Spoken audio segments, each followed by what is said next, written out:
So my subject is malignant hyperthermia. Just a few statistics about it. People who get malignant hyperthermia are usually males, more than females. Malignant hyperthermia can occur in the OR, and it can occur up to an hour after they have received the medications. So a lot of people think, okay, malignant hyperthermia is the temperature thing. No, the very first sign of malignant hyperthermia is masseter muscle rigidity, so you really have to pay attention to that. Also, with children and babies, you're going to have to look at their masseter, and if you see muscle rigidity or they're clenching on your teeth, that's a telltale sign that they could have malignant hyperthermia.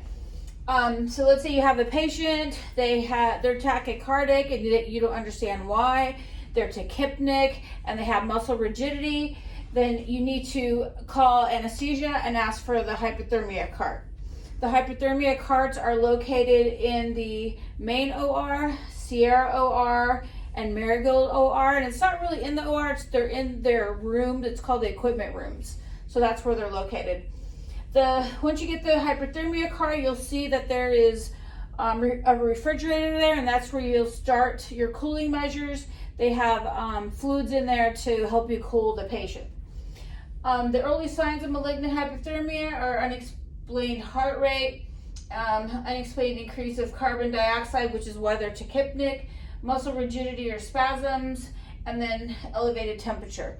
And like I said, the elevated temperature is normally a late sign.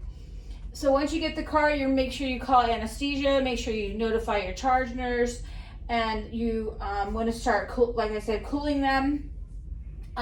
Late symptoms of malignant hyperthermia, you'll see is because of their muscle rigidity, they go in rhabdo. So let's say you have a patient with a Foley catheter, if you see dark urine, even if you have them in phase 2 and they didn't have dark urine and they have all these symptoms like a high heart rate, they're tachypnic, they're acidotic, they could have had hyperthermia in phase 1 and nobody noted it.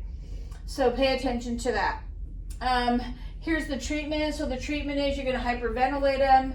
We're going to administer dantrolene, and we're going to check their ABGs and might have to give them sodium bicarb, and of course cooling measures. So really quick about dantrolene. So dantrolene is going to be in the crash cart.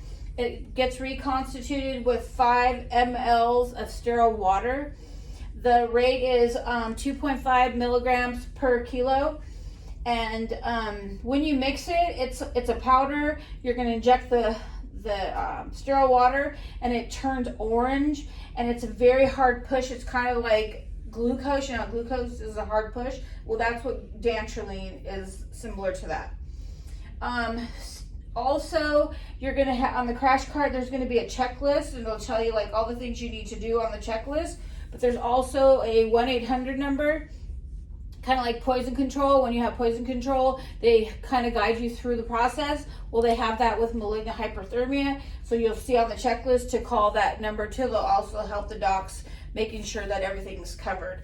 When they go into malignant hyperthermia, everything leaves their cell. Their potassium is going to be skyrocketed. All their electrolytes are going to be super high. They could also go into DIC. So you really have to be on top of it. The end. Good job.